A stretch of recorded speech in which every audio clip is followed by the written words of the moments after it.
Hello, okay, on the video today I'm going to look at socialism and equality. We're going to have a look at areas where they agree and areas where they disagree. And again, these are all useful points you can put into essays. So, first of all, look at areas of agreement amongst most or all socialists. All socialists believe in foundational equality, very much like liberals do as well. The idea that people are born with the same innate human rights. So people should have anyway. They're born with kind of equal political rights, equal legal rights. So in terms of equality, in terms of these areas, again, this is something which all socialists believe in, from Marxists down to Anthony Gideons. Fundamental equality.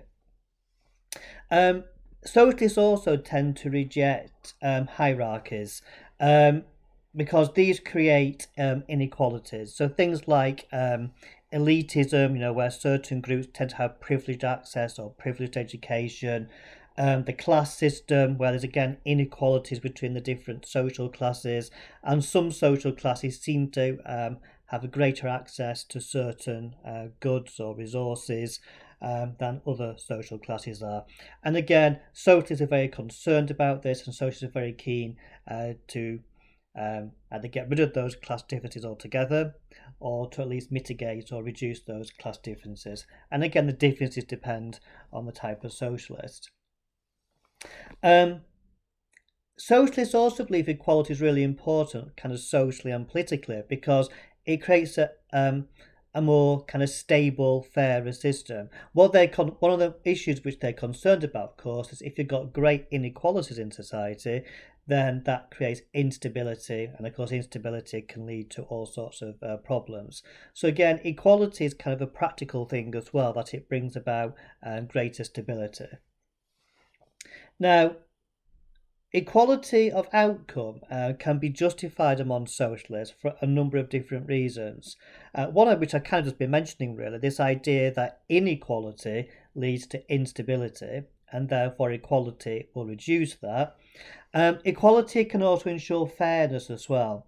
So economic inequalities are mainly caused by capitalism, and this creates divisions between different people and different groups, and therefore equality of outcome can ensure fairness. All groups, all people can have equal access to resources and all the other kind of benefits as well.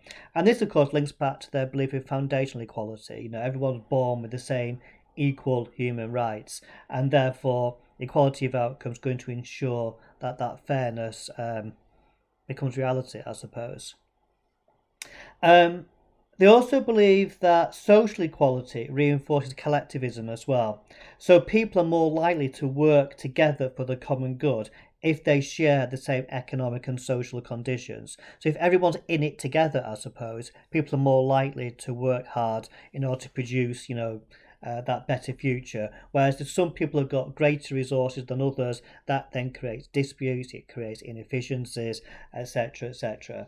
So it reinforces collectivism. If people have all got the same economic and social conditions, then they're going to work together to try and improve them for everybody as well. Okay, and I suppose the third factor which they all tend to agree on is the fact that everyone's got the same basic human needs as well. So the richest and the poorest people have all got the same basic human needs, which again suggests that foundational equality is important, and that people should desire much more equality of outcome. Now, the differences among socialists over equality is over the type of equality, the extent of how much equality is desirable and or practical, and then also, of course, how to achieve that equality as well. And this is where you get some real big differences amongst the different strands of socialists, etc., etc.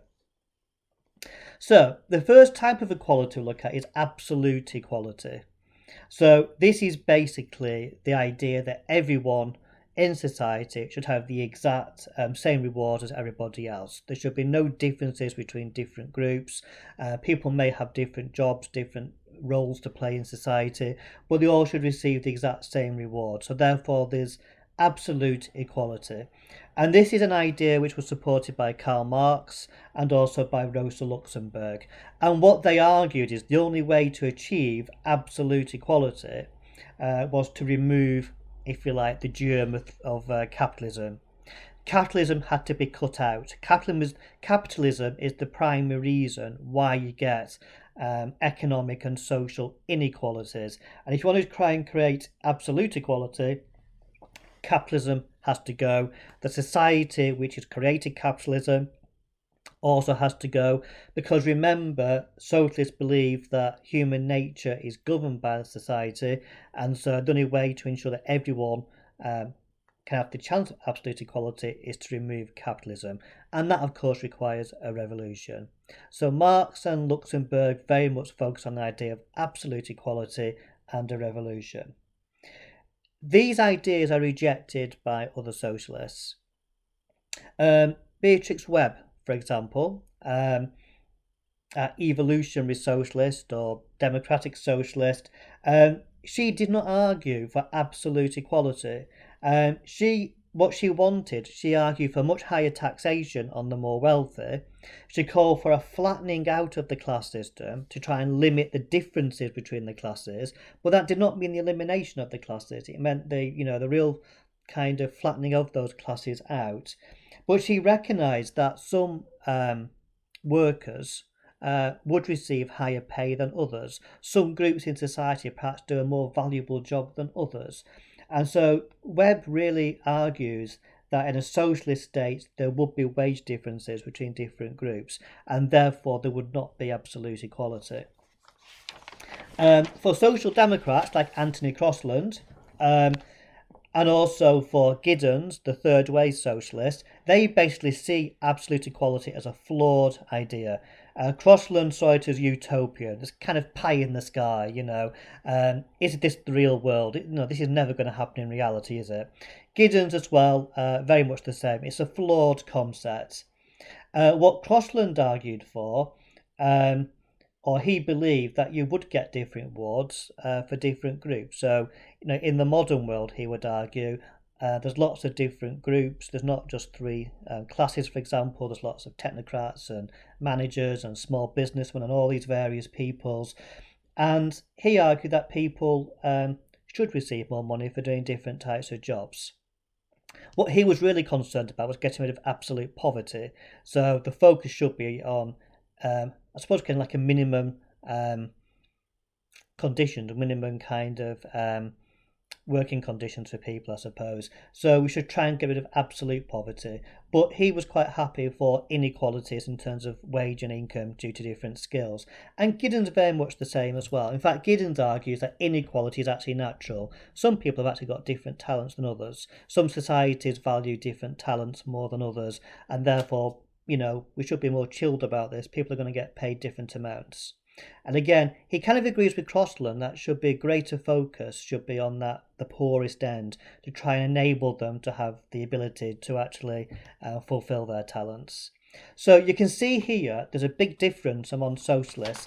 Only the revolutionaries believe in absolute equality. The other strands don't do. So the other strands agree that absolute equality is kind of, what's the word? I'm going to say pie in the sky again.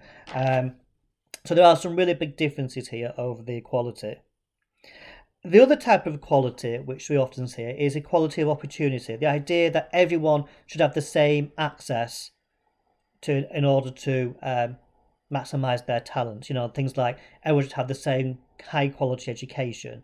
So everyone from the poorest, people from the poorest background or the richest background, got the equal opportunity to go to the best universities to fulfill their talents, or got the best opportunities to progress in life and get the best jobs, etc., etc. So very much against the idea of privilege, kind of preventing certain groups from getting into certain careers. Crosland and Gideons are very much in favour of equality of opportunity. Crosland kind of argues that socialism should be about trying to humanize capitalism and try and create relative social equality, and that a key part of this is equality of opportunity. So Tony Crosland, for example, was very keen on the comprehensive education system. He was very keen that this should be fully implemented in Britain. That that traditional social democrat view which Labour used to have in the 1970s and before, that private schools were not a good thing, they kind of create privilege, and comprehensive education was the way forward. Crossland also argues that the taxation system should be used to redistribute money, and that welfare should be universal. So some welfare provision should be there for everybody, so that everyone can benefit from kind of the minimum stuff which the state's going to provide for people, and that taxation should be used to redistribute wealth around the country, again to try and reduce those inequalities. But as part of this is equality of opportunity. This idea, through training, through education, that people should have that chance to progress and do whatever career which their talents will take them. Gideons as well, to some extent. Now, he rejects some of Anthony Crossland's kind of big state ideas about universal welfare. He's very much in favour of much more targeted welfare. So welfare should be means tested. So those in the poorest den should receive more money, and then why should rich pensioners get a pension, for example, from the state, or these sorts of things. But again, a little bit like Crossland, though, Gideons is very keen on education being a way forward and creating equality of opportunity. He's less keen on this idea that there should be the same comprehensive education for everybody, but he's very keen that the state should provide high quality education for every child. He's also very keen things like, and again, this is very much like Gideons as well, obviously universal healthcare coverage, so that everyone has equal access to medical care. And you see these ideas of Gideons in the new Labour government, when they tried to put lots of money into schools and education, but also there was not that commitment to comprehensive education, when they set up things like academies and things of this nature, which have caused lots of criticism from older socialists. So Gideons and Crossland, equality of opportunity. Revolutionary socialists tend to reject equality of opportunity. They say it's too wishy-washy. You're trying to compromise with capitalism. You can never compromise with capitalism. It's too monstrous. All you can do is kill the beast and then start again. What they do argue, though, is that once capitalism has gone, once you've had your revolution, then of course you will have equality of opportunity, because there will be no social differences or class differences or economic differences between people. So everyone will have that equality of opportunity. But they say you can only have that once you've had the revolution and once capitalism has kind of, been killed off. Whereas Gideons and Crossland say, no, you can use capitalism to create equality of opportunity. Okay, other areas which are kind of seen here about equality is that the methods of achieving it's different as well. So not only do socialists disagree over the type of equality, they also disagree about how it should be achieved as well.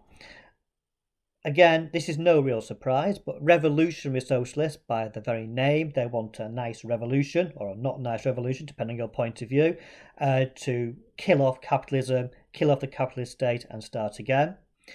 Social democrats reject this. Webb argues that a revolution is counterproductive and it's messy, and she says you can take over the state through elections and therefore, through gradual means, create your socialist state. Crossland, he's very much an idea that capitalism actually has some benefits. It does create huge inequalities, but it also creates huge wealth. And what he argues for is the humanizing of that capitalist system, through taxation, through redistribution of money, through providing a welfare state. He argues that you can reduce those inequalities, you can reduce the worst aspects of capitalism by using its own money, basically. And then people like Gideons in the third way, again, I suppose a bit more of a watered down version of Crossland to some extent. No, they argue as well that capitalism can be humanized, but capitalism, they say, is not all bad. In fact, capitalism, they say, provides that great wealth which we need. And as I said much earlier on, they don't envisage a big state like Anthony Crossland does, which is redistributing money.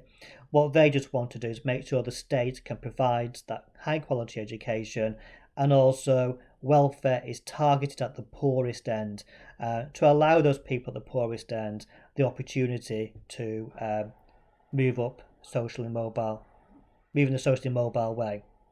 Okay, so I hope that's given you a flavour of socialism and equality. There's quite a lot about this in the Jenkins book and the Kelly book, and of course the EdXL textbook as well.